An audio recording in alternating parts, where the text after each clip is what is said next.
अब हम लोग क्लास 10 का चैप्टर नंबर 3 गिल्लू पढ़ेंगे। This is written by Mahadevi Verma. Mahadevi Verma एक छायावादी कवयित्री हैं। इन्होंने काशी विद्यापीठ में एज ए वाइस चांसलर कार्य किया और ये एक ख्याति प्राप्त छायावादी लेखिका हैं। मूलतः एक कवयित्री हैं। एक सुबह जब ये सोकर उठती हैं तो बरामदे में अपने देखती हैं कि फ्लावर पॉट में 2 कौवे किसी चीज़ को चोंच मार रहे हैं।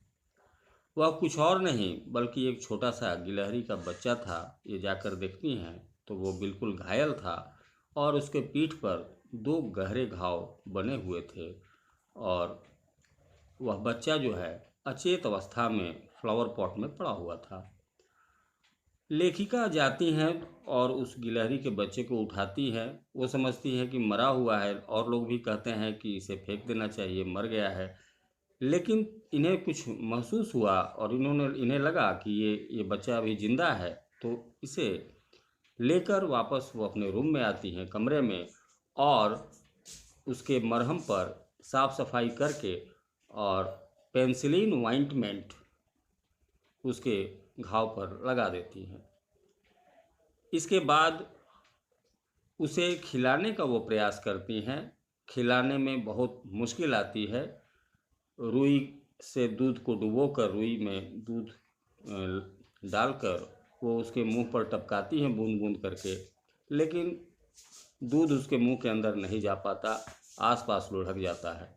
बड़ी मुश्किल से 1-2 बूंदें दूध की उसके मुंह में जा पाती है और इसके बाद कुछ समय के बाद वह बच्चा आंखें खोल देता है।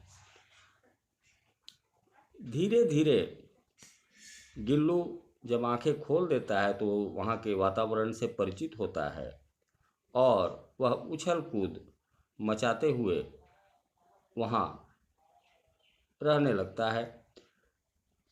धीरे धीरे गिल्लू काफ़ी हेल एंड हर्टी यानी कि बहुत आत्मीय हो जाता है। वहाँ के सभी लोगों से परिचित हो जाता है, लेखिका से भी परिचित हो जाता है और अपनी अदाओं से सबको बिल्कुल मोहित कर लेता है। और कभी कभी वो परेशान भी करने लगता है लेखिका को, बिल्कुल परिचित है। और जब वही कभी लेखन कार्य वगैरह करने के लिए बैठती तो वह जाके काफ़ी उनको डिस्टर्ब करता, परेशान करता। तब वो उसे एक लिफाफे में बंद कर देती और उसे चिपका देती किनारे से, सिर्फ उसका मुंह बाहर रहता और उसे अपने टेबल पर रख देती। इस प्रकार उसकी हरकतें कुछ कम हो जाया करती थीं।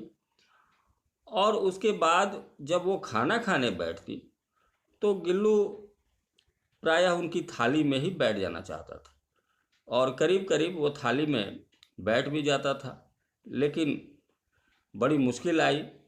लेखिका ने उसे धीरे धीरे ट्रेंड करना शुरू किया, धीरे धीरे उसे सिखाना शुरू किया कि थाली के बगल में बैठकर कैसे खाया जाए।